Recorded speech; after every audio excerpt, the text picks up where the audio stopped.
Hey guys, Gaming Operative here with you once again, and today, or tonight, I want to do a WWE Raw Recap, and I told you guys I would do a wrestling video, any kind of videos that I felt like on this channel, so this is going to be my first WWE video, probably a mini, because I'm a big WWE fan, and I'm also a big TNA fan, which is kind of weird because they're kind of clashing together, but I guess WWE won because the news in wrestling is WWE moving to TNA, but TNA moving to back to Thursday night where they came from, so I guess they kind of tucked their tail between their legs and ran out the war door. But that's not what I want to talk about. I want to talk about Raw tonight. Raw starts out with Randy Orton, of course, because of that big storyline that's happening right now between Edge and Randy Orton. But then, out of nowhere, Meatloaf comes up, and he comes up and wants to have a theme song for Randy Orton, and it ends that segment with Meatloaf going, "He ain't gonna do it! He ain't gonna do it!" And then Randy Orton just RKO's him, which was awesome. I love the angle they're going with Randy Orton, making him the good guy. I always thought Randy Orton was a better bad guy, though, to be honest with you. Because they're calling him the Viper now, and the Vipers are mean, and Vipers attack, which he does. I love the new angle they're doing where every time he gets crazy, he gets down to his belly and starts doing that Viper look, which was awesome. And then they bring out Edge and Vicky Guerrero, which they're bringing that storyline back for some reason. I don't know why. If you don't know, some time ago they had a storyline where Edge and Vicky were actually romantically involved with each other. It's actually kind of gross, really. But my opinion on that is Vicky Guerrero, she's a Guerrero, and well, why would you disgrace the Guerrero name like that?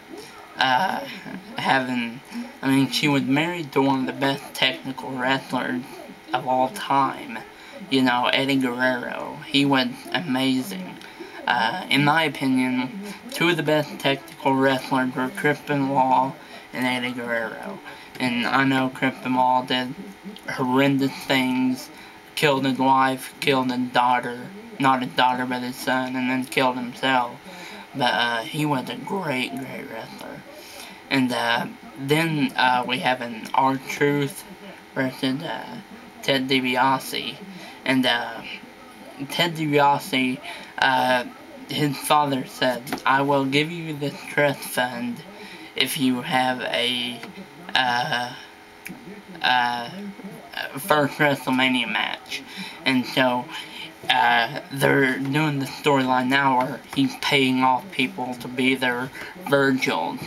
And if you don't know who Virgil is, he was Ted DiBiase Sr.'s assistant back when Ted DiBiase Sr. was wrestling. But the Colognes came out, Carlito and Primo, and they beat up R-Truth, and that whole deal there.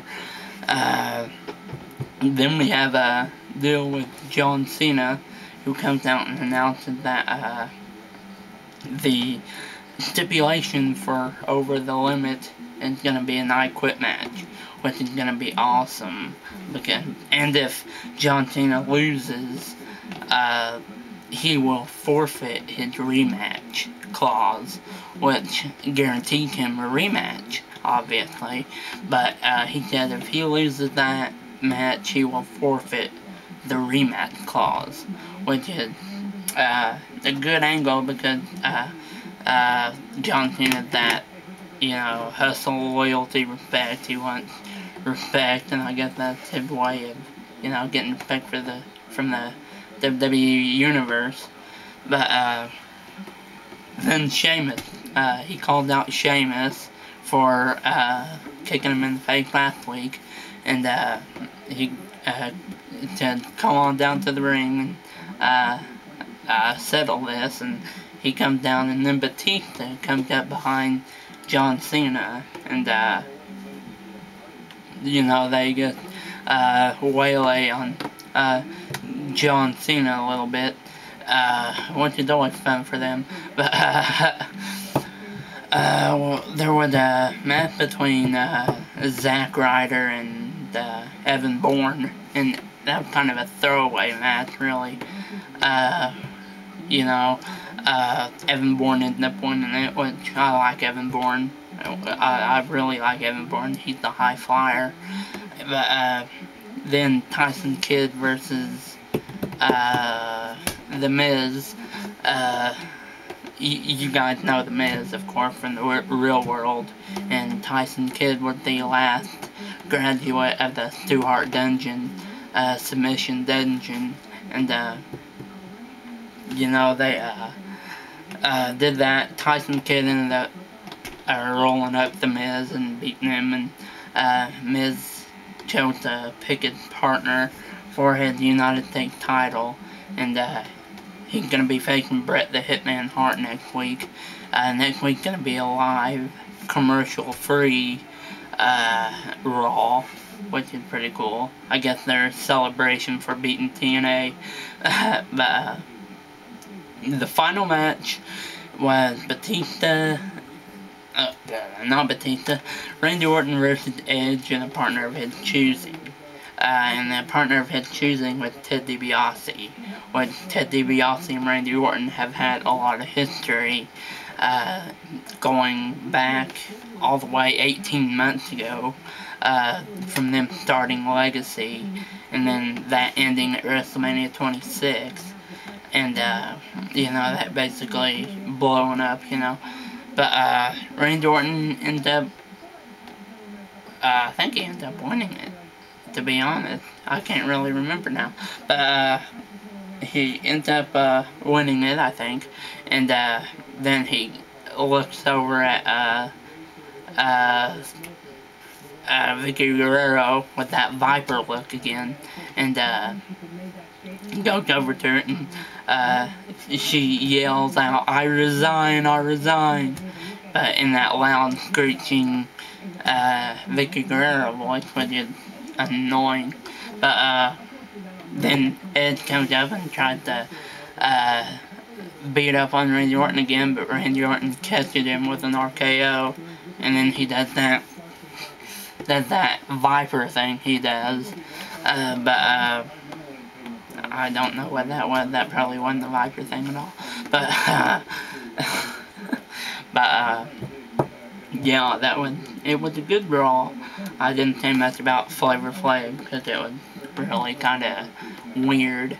We didn't see much of him. The guest host storyline's kind of stupid, I think. The only good ones have been Bret Hart and Stone Cold Steve Austin. But, that is my first WWE Raw Recap. And, I plan to do more of them, and I plan to do more of the gaming videos, and I plan to do more reviews, and Cydia reviews, and iPhone reviews, and everything like that. So, as for the WWE Recap, I would have to say it was a great success.